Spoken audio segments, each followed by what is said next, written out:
바울이 16장의 긴 편지를 썼습니다. 누구에게 썼을까요? 다혜라, 누구에게 썼을까? 16장의 긴 편지를.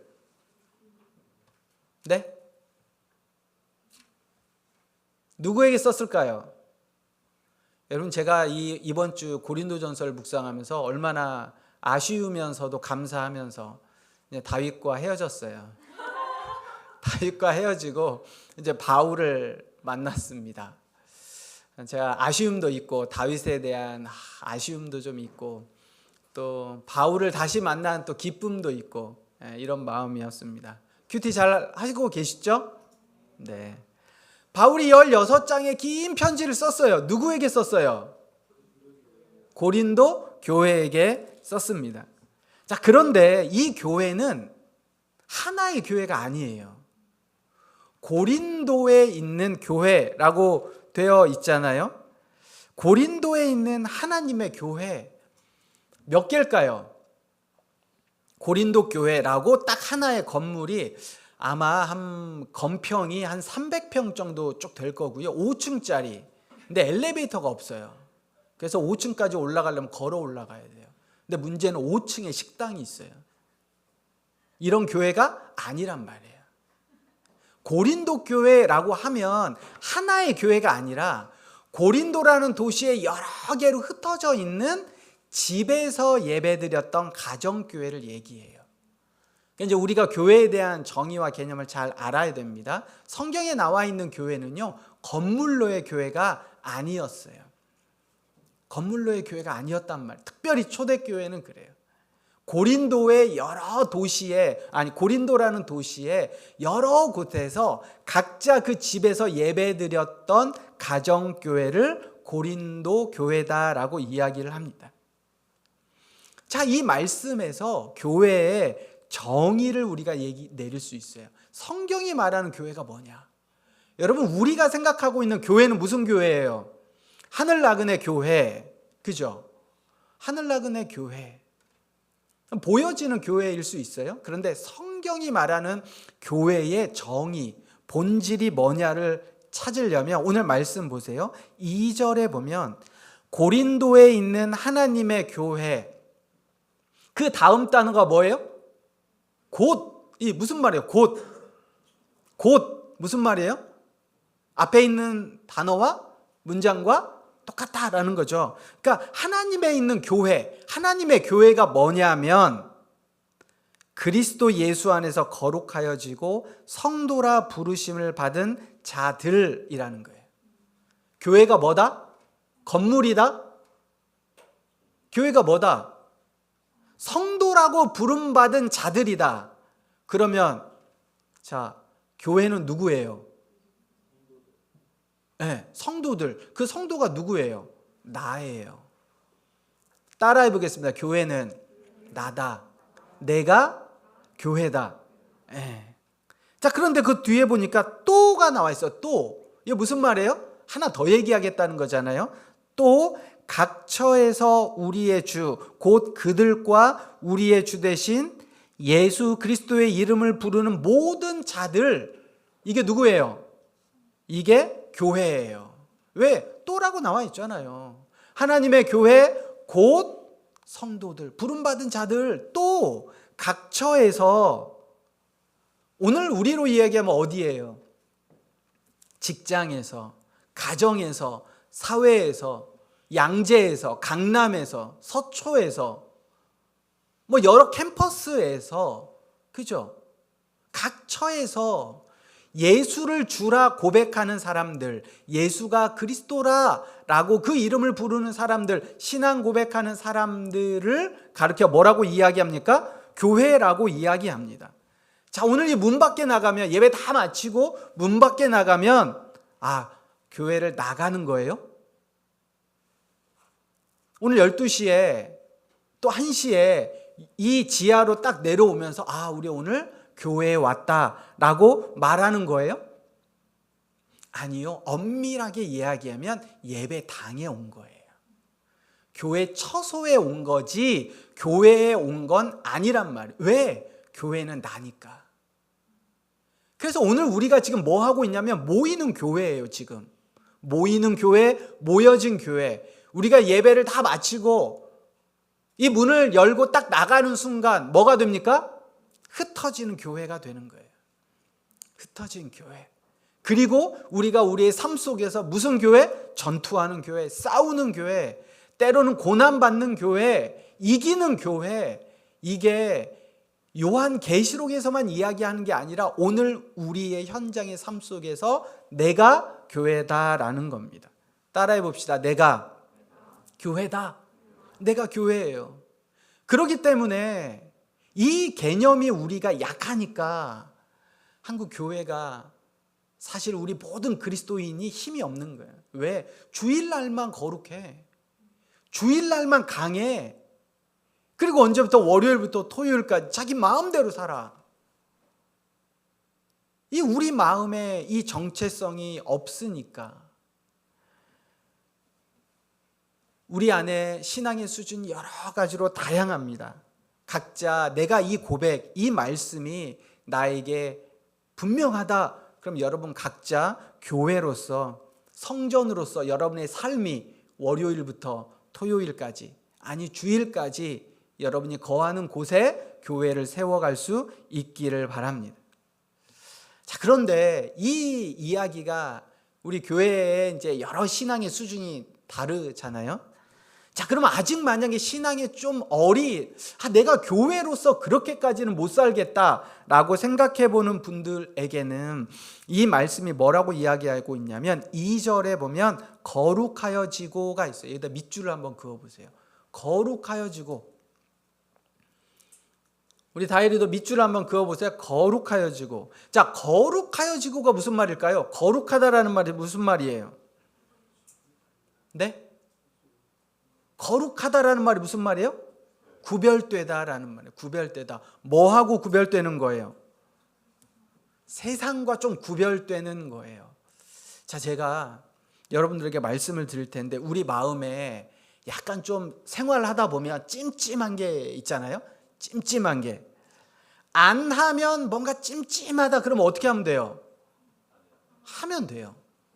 근데 하자니 좀 찜찜해. 그럼 어떻게 하면 돼요?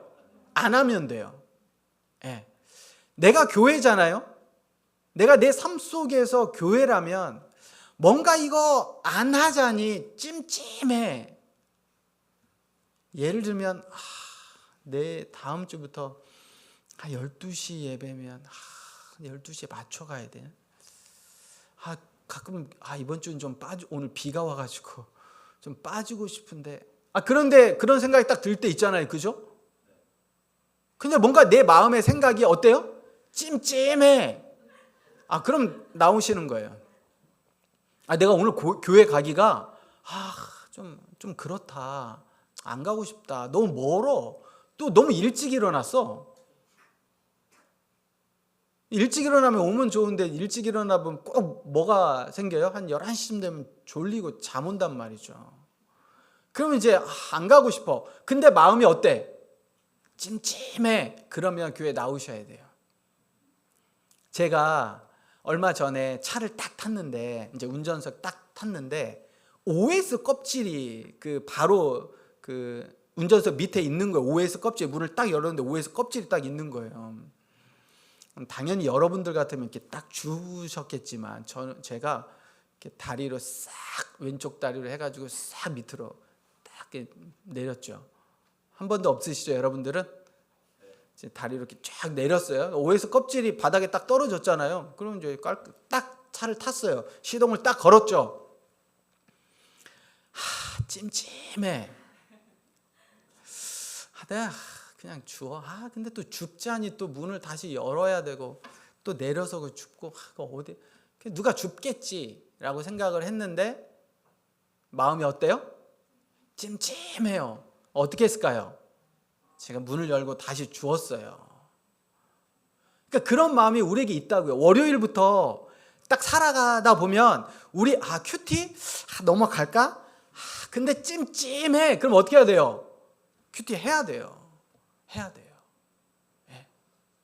우리가 월요일부터 우리의 삶이 뭐가 돼야 된다고요? 내가 교회다라는 마음으로 여러분 사셔야 됩니다. 자, 말씀으로 돌아와서 사도 바울은 편지의 맨 앞에 자신이 부름받았다라고 기록하고 있습니다. 하나님의 뜻을 따라 그리스도 예수의 사도로 부르심을 받은 바울과 형제 소스데네는이라고 이야기를 하고 있어요. 편지를 쓰는 이유가 뭐예요? 부름받았기 때문이라는 거예요.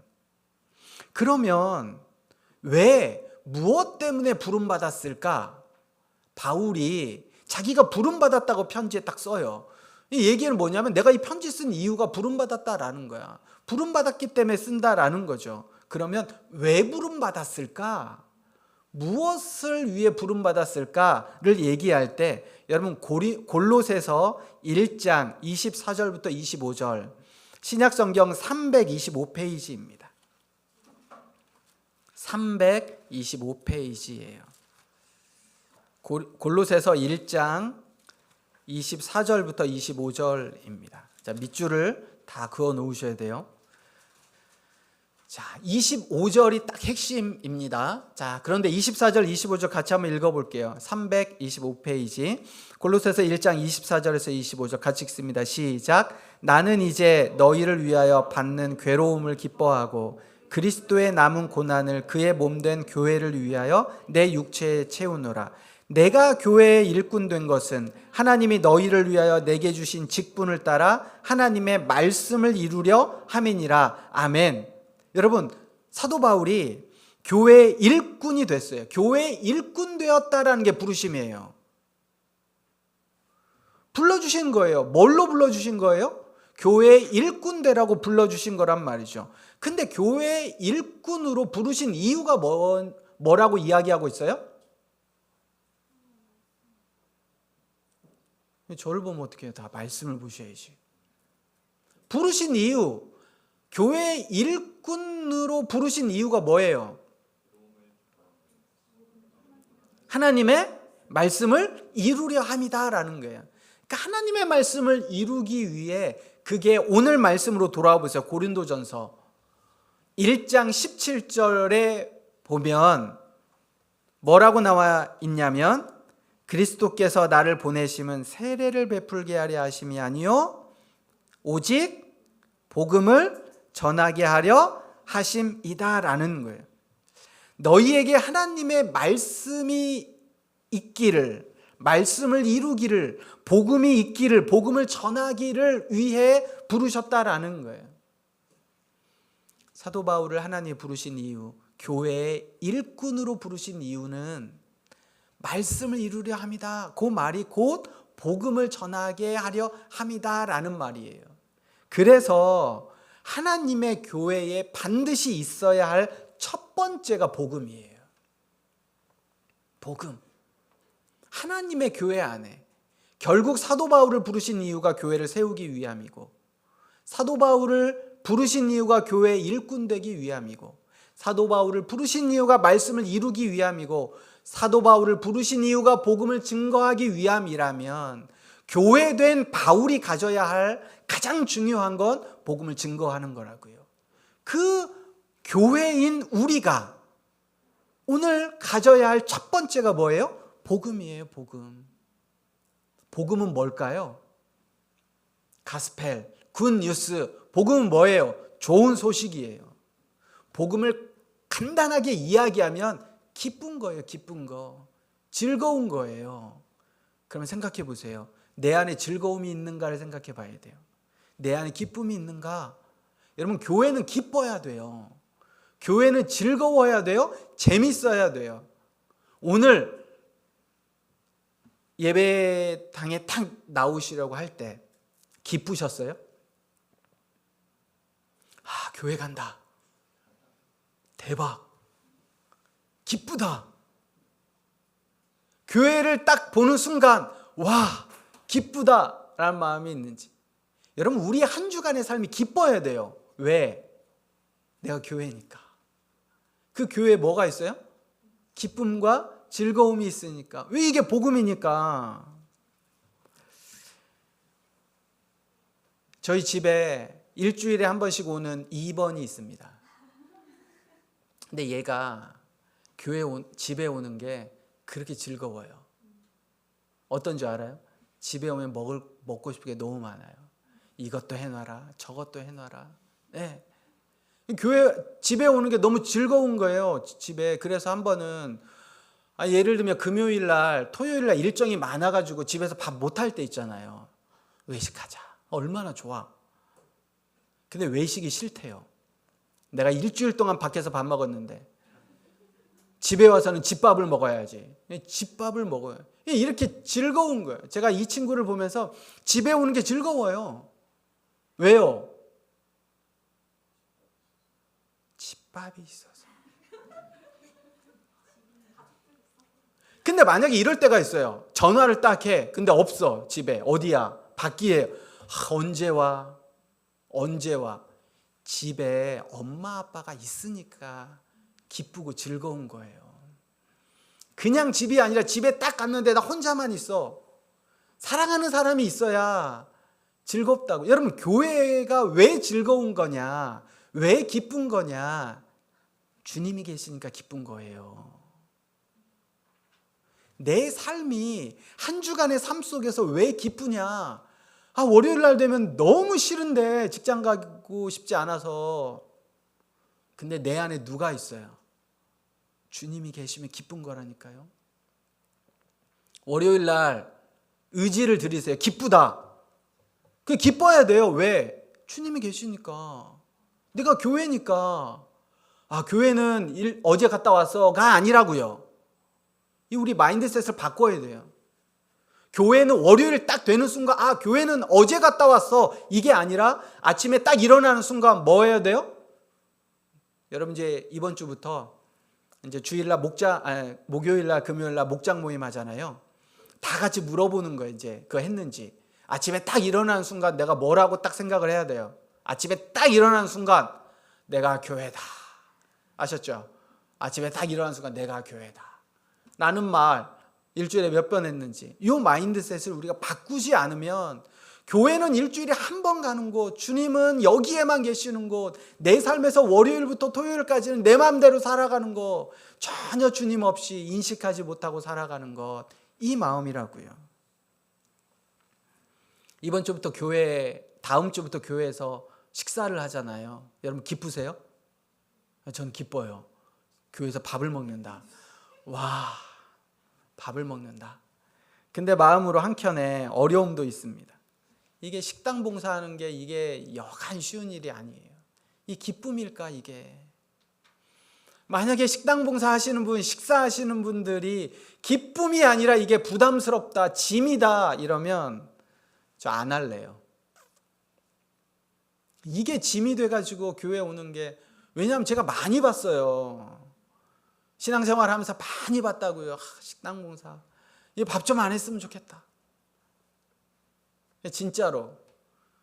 교회 하면서 이게 짐이다, 어렵다, 불편하다, 기쁨이 안 된다 그러면 저 안 하려고 해요. 안 하려고. 아셨죠? 우리 모두가 다 마찬가지예요. 그런데 생각해보면 기쁨이라는 거 그 원천이 어딜까 생각해 볼 때 연봉이 올라가면 기쁘죠. 얼마나 가요? 며칠이나 가요? 새로운 거 새로 샀어요. 기쁘죠. 제일 기쁜 게 우리 석호거든요. 근데 얼마나 기쁠까? 근데 기뻐 보이죠? 근데 이거 시간이 갈수록 이 기쁨의 강도가 줄어들어요. 반드시 줄어듭니다. 이게. 그리고 힘들 거려. 가서 만만치 않아요. 우리 다 겪어봤잖아요. 대학교 가고 합격하고 되면 취직하면 너무 기쁠 것 같지만 시간 지나면 그 기쁨 다시 사라지고 내가 왜 거기에 이렇게 됐을까? 이렇게 힘든 거라고요. 그래서 기쁨의 원천이 어디냐를 여러분 기억하셔야 돼요. 교회가 기쁨이 있는 공동체인데 사도 바울은 3절에 2개를 더 얘기했어요. 오늘 고린도전서 1장 3절에 보면 하나님 우리 아버지와 주 예수 그리스도로부터 뭐가 있기를 원해요? 은혜와 평강이 있기를 원하노라라고 이야기를 하고 있다고요. 어떨 때 진짜 기쁘냐? 은혜가 있을 때예요. 은혜가. 아무리 생각해봐도 세상에서 주는 기쁨은, 그리고 내가 원하는 기쁨은 한계가 있다고. 시간이 지나면 그 기쁨 언제 그랬냐는 듯 쫙 사라지고 말아요. 여러분, 제가 가장 행복했을 때 중에 한순간이 결혼할 때거든요. 아내랑 살면 늘 기쁠 줄 아시죠? 아내랑 살면 늘 기쁩니까? 물어보는 거예요. 늘 기쁠까요? 제가? 아니, 안 기쁠 때 많아요. 안 기쁠 때 많다고요. 어찌나 고집이 서로 센지 22년을 살아도요, 아직도 맞추기가 힘들어요. 그러니까 날마다 기쁜 게 아니에요. 기쁘지 않을 때도 굉장히 많답니다. 그런데 저만 그러겠어요? 아내도 그러겠죠. 아내도 기쁘지 않을 때 많을 거려. 말을 안 해서 그렇지. 근데 요즘 말도 해요, 서로. 그런데 생각해보면 이 기쁨을 찾자고 하면 가끔씩 우리가 결혼하면서 뭐가 기뻐? 요즘 당신 기쁜 게 뭐야? 요렇게 찾자면 생각이 잘 안 날 때가 있어요. 바로바로 생각이 안 날 때가 있어요. 그런데 은혜를 생각하면, 서로 감사한 것을 생각하면 정말 많아요. 이 저를 만나려고 전라도를 처음 왔거든요. 전주와 광주가 어딘지 구분을 못했어요.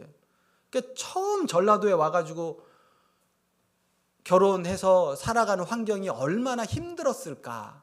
근데 생각해보면 너무 고마운 거죠. 제가 이렇게 다 변명할 수 있고 다 이것저것 핑계를 댈 수 있는데 핑계를 못 대는 거 하나가, 제가 신대원 3년을 기숙사 살았어요. 그런데 신대원 3학년 때 다혜리가 나왔거든요. 그러니까 애 셋을, 아니던가요? 1학년 때였어요? 그러네요. 그러세요. 신대원 1학년 때, 봐요, 제가 이렇게 헷갈리기도 해요. 신대원 1학년 때 다혜리가 나온 거예요. 그러니까 제가 신대원 3년을 기숙사에서 살았으니까 애 셋을 혼자 키웠단 말이죠. 그러니까 생각해보면 은혜인 거예요, 저에게. 안 쫓겨나고 이게 같이 살아가는 게. 그냥 감사한 거죠. 감사한 거예요. 여러분, 간사로 살아가는 전도사 월급으로 애 셋 데리고 살아가는 삶이 만만치 않아요.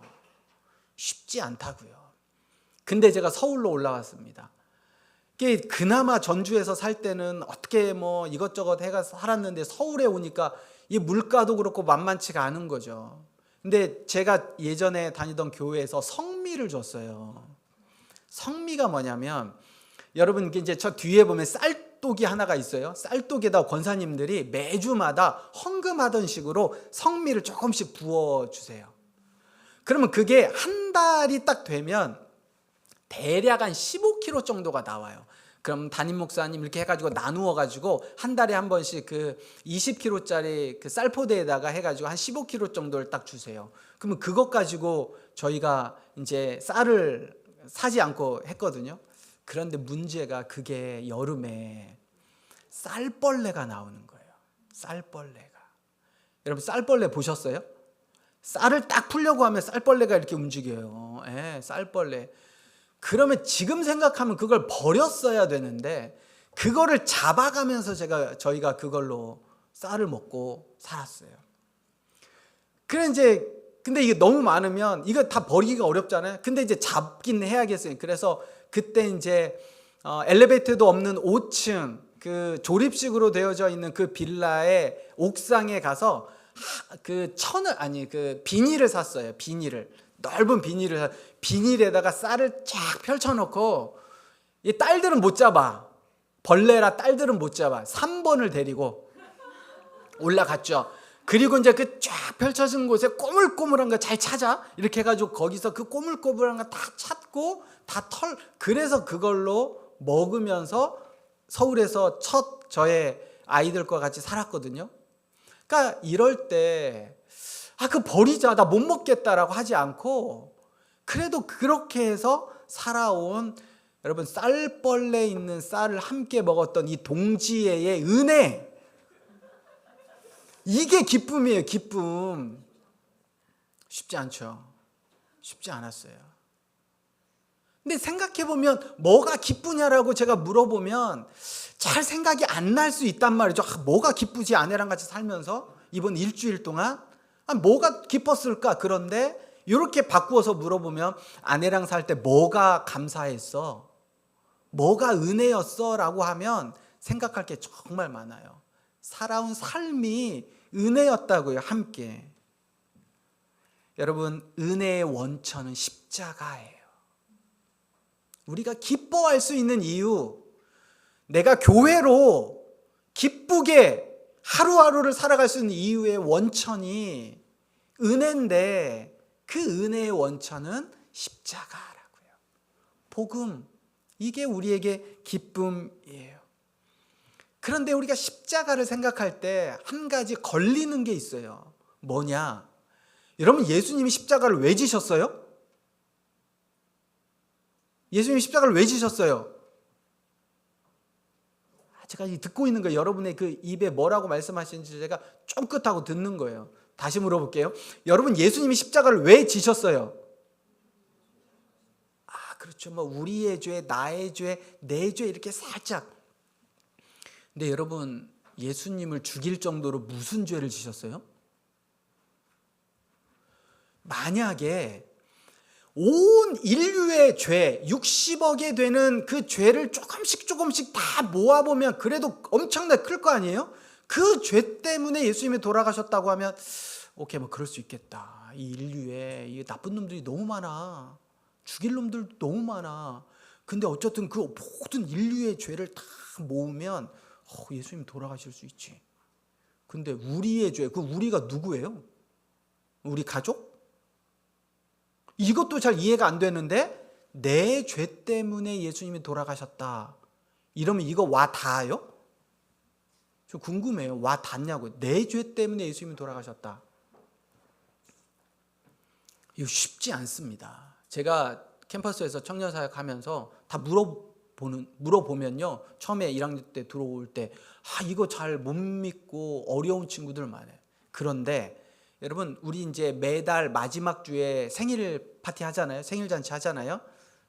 그 촛불 딱 켠단 말이죠. 그 촛불과 얼마 전에 이제 곧 될 거예요. 이 우리나라가 여름이 이 봄철 지나서 여름만 되면 산불이 그렇게 많이 나는데 이 자그마한 초에 있는 불과 이 엄청난 산불과 똑같은 불일까요?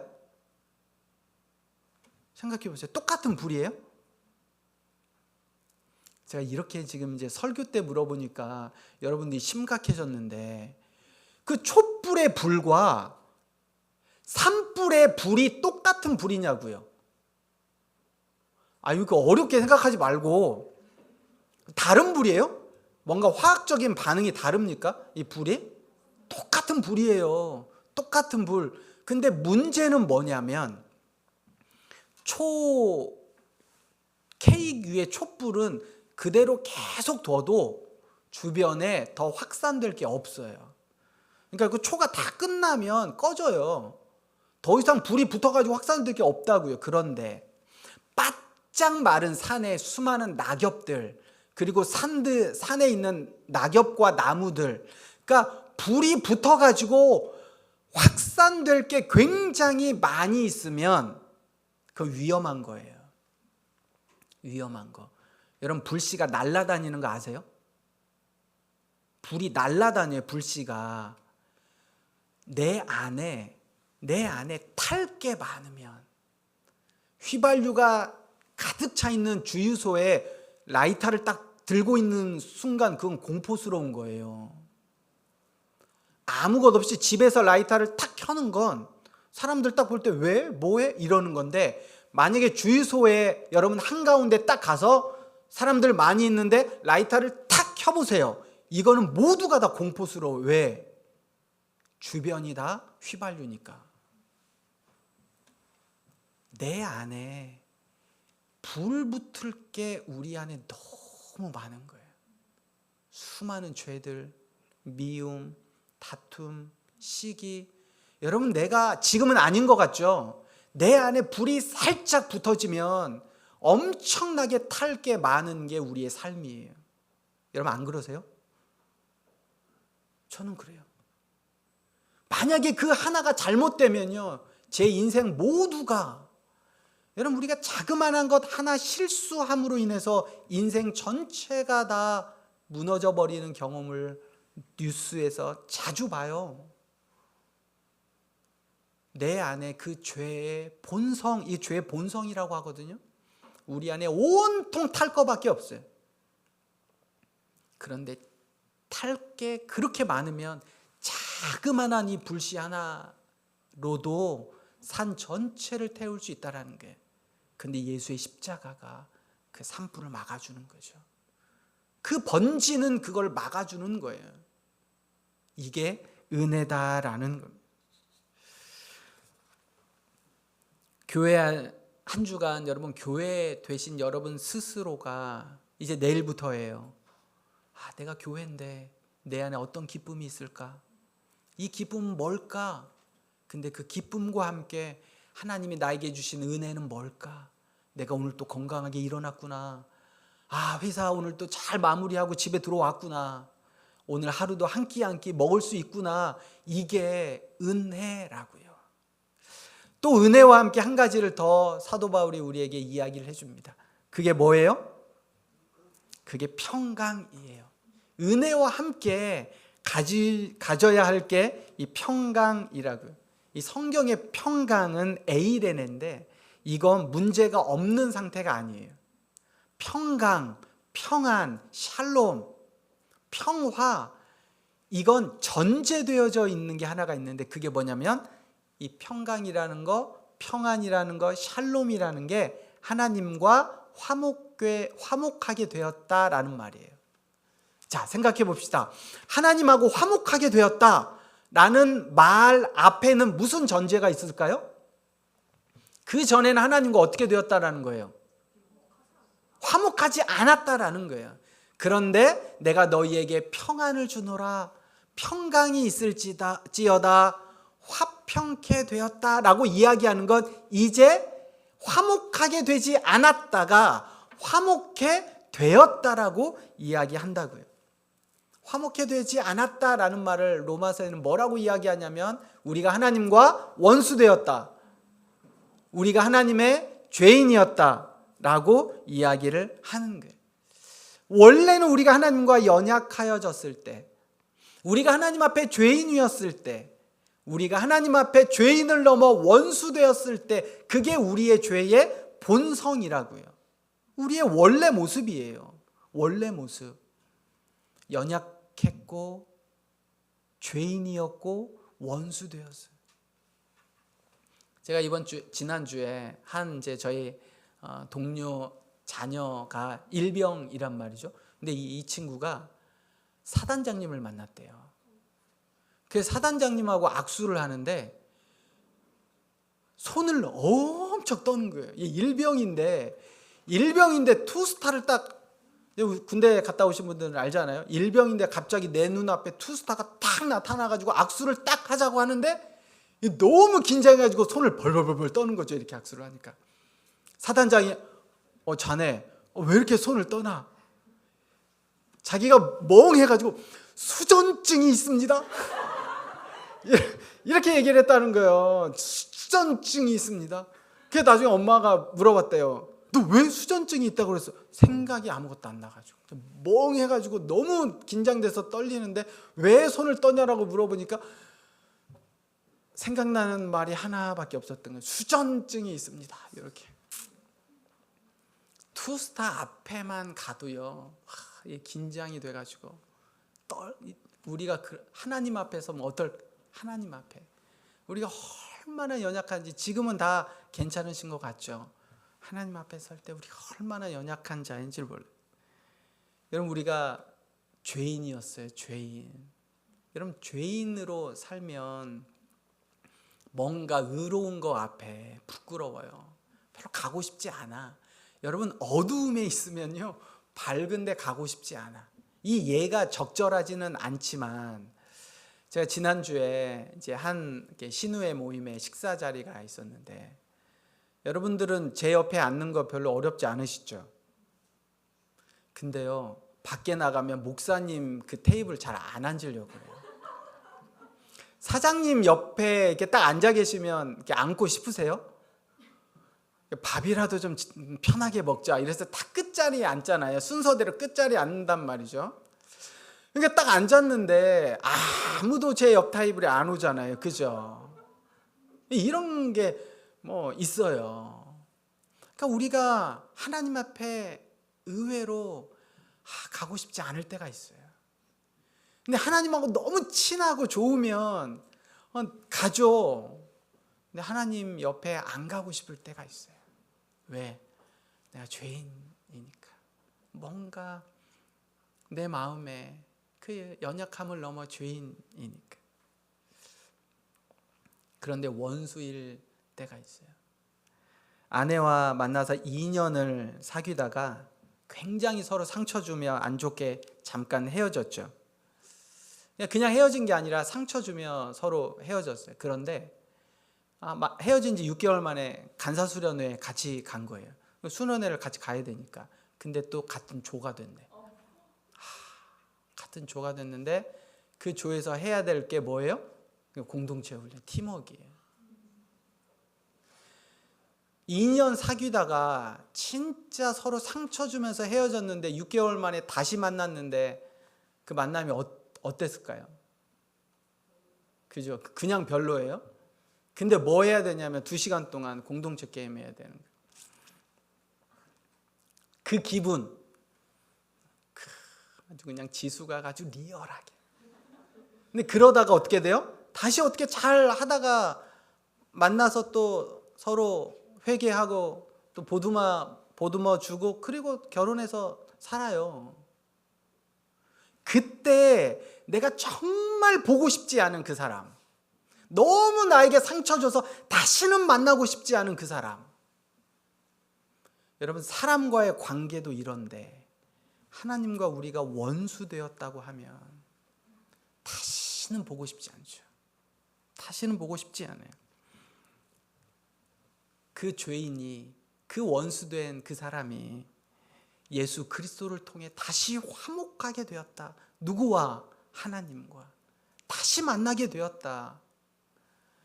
이거에 아마 그 다시 상처 준 사람과 만나고 싶지 않은 그 너무너무 싫은 그거에 한 1억 배 정도, 1억 배 정도 하면 우리가 하나님 앞에 원수 되었던 그 자리라고요. 그런데 그것 때문에 예수님께서 십자가를 지셨어요. 그리고 모든 죄를 해결해 주시고 우리에게 말씀해 주시는 게 너희에게 평안이 있을지어다. 그러니까 평안과 평강은 아무런 문제가 없는 상태가 아니라 우리 안에 어때요? 문제가 산적해 있고 고난과 원수됨과 너무너무 싫어하는 그 상태이지만 그럼에도 예수 그리스도께서 내 모든 것을 짊어지시고 다 해결해 주시고 이제 하나님과 화목하게 되었다라는 그 선언. 그래서 빌립보서 4장 6절에서 7절이 이렇게 이야기합니다. 아무것도 염려하지 말고 다만 모든 일에 기도와 간구로 너희 구할 것을 감사함으로 하나님께 아뢰라. 그리하면 모든 지각에 뛰어난 하나님의 평강이 그리스도 예수 안에서 너희 마음과 생각을 지키시리라.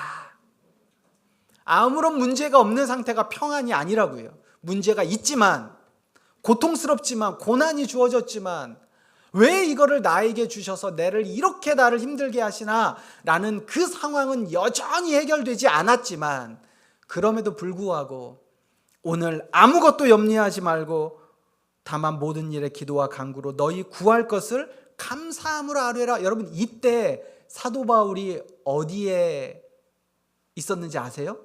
빌립보서를 썼을 때 옥중서신이라고 빌립보서 있잖아요. 사도 바울이 옥에 갇혀 있을 때라고요. 평안하게 있을 때가 아니에요. 사도 바울이 옥에 갇혀 있을 때 이 이야기를 하는 거예요. 아무것도 염려하지 말아라. 모든 일에 기도와 간구로 너희 구할 것을 감사함으로 하나님 앞에 아뢰라. 아니, 자기나 아뢰지. 감옥에서 풀려나라고 이렇게 얘기할 수 있잖아요. 당신이나 그렇게 아뢰보지. 이렇게 부정적으로 이야기할 수 있다고요. 세상 사람들의 이야기는 예수 믿는다고 다 잘 돼야지, 다 성공해야지, 그거 기도해봐, 이렇게 비아냥하고 조롱할 수도 있어요. 우리가 그런 상황일 수도 있어요. 그럼에도 사도 바울은 걱정하지 말고 모든 지각에 뛰어난 하나님의 평강이, 세상 사람들이 바라는 평강과 성경, 우리가 원하는 평강은 다르다고요. 모든 게 다 잘 돼야 되는 상황이 아니에요. 아무런 변화가 없을 수도 있어요. 여전히 돌파구가 없을 수도 있다고요. 하나님의 기도를 들어주시나? 내가 진짜 잘 될 수 있을까? 이거 가능해?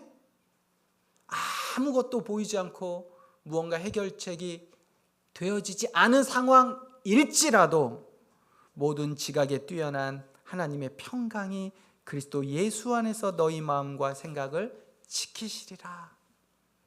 이 말씀 붙잡고 한 걸음씩 한 걸음씩 걸어가는 것이 평강이라는 겁니다. 답답함과 원망의 상황이 나를 애워싸지만 내 안에 계신 주님이 주시는 이 길을 걸어갈 수 있는 힘을 주시는 게 무얼로? 은혜로. 그리고 지금까지 그 은혜로 나와 함께 하셨던 그 하나님을 믿는 그 믿음이 우리에게 평강이다라는 사실입니다. 이것이 바로 폭풍 위에서도 베드로가 걸을 수 있었던 거예요. 여러분, 폭풍이 불어오는데 예수님께서 나에게 오라. 여러분, 그 폭풍이 잔잔해졌을 때 베드로가 걷는 게 아니었다고요. 폭풍이 불어오고 있지만 예수님께서 나에게 다가오라, 나에게 오라 라고 할 때 그 폭풍 중에도 걸을 수 있던 베드로의 마음, 그게 평강이다라는 사실입니다. 말씀을 마무리합니다. 여러분, 교회가 뭐예요? 교회가 뭡니까? 나예요. 내가 교회예요. 이제 예배 마치고 떠나면 교회를 이게 아니라고요. 교회 갔다 왔다, 이게 아니에요. 이제부터는 교회는 뭐예요? 나예요. 월요일 날 아침에 딱 일어난 순간 여러분의 입술에 고백이 뭐여야 돼요? 내가 교회다. 내가 교회다. 교회 안에 세 가지가 있어야 된다고 그랬어요. 뭐예요? 기쁨이에요. 기쁨을 찾자고 보면 잘 없을 때가 있어요. 저도 보니까 그렇더라고요. 뭐가 기쁘지? 똑같은데? 그럴 때 여러분 뭘 기억하셔야 돼요? 은혜는 뭐지? 내 안에 감사한 내용들은 뭐지? 돌아보면요, 많아요. 감사한 게 은혜로 여기까지 온 게 많다고요. 은혜. 근데 한 가지, 은혜뿐만 아니라 한 가지 더 있어야 돼요. 뭐예요? 교회가 가져야 할 게 평강이에요. 여전히 변하진 않아요. 우리 안에 힘들고 어려운 거 변하지 않아. 월요일 되면요, 지난주 월요일하고 똑같아요. 가기 싫어. 그럼에도 불구하고 내가 교회니까 내 안에 이 상황을 이겨내고 은혜로 나를 오늘 하루도 일어나게 하시고 건강 주시고 교회 되게 하신 주님 함께 하셔서 공부하게 하시고 일하게 하시고 만나게 하시고 나에게 의미와 또 귀한 것들을 주신 그 하나님, 그 앞에 상황은 달라지지 않았지만 은혜로 내가 오늘 또 살아가는 것, 그게 바로 평강이다라는 거예요. 항상 기뻐하라, 쉬지 말고 기도하라, 범사에 감사하라. 왜요? 내가 교회니까. 할 수 있는 거예요. 고난 중에 우리에게 평강 주시는 주님, 여러분 한 주간 기억합시다. 뭔가 예배는 의지를 드려야 돼요. 내가 월요일부터 토요일까지 늘 우리의 삶 속에 내가 교회다. 나에게 세 가지, 기쁨, 은혜, 평강, 어떤 환경 속에서도 하나님의 말씀 의지하고 또 한 주간 넉넉하게 승리하며 살아가는 귀한 여러분들 되시기를 부탁드립니다. 이 시간 함께 기도합니다. 한번 생각해 보세요. 여러분 기쁘세요? 근데 기쁨이 잘 생각 안 날 수 있어요. 감사를 생각해 보세요. 은혜를 생각해 보세요. 그리고 내 상황은 아무것도 변하지 않고 내가 그렇게 기도하고 뭔가 주님 앞에 구하지만 변하지 않을 수 있어요.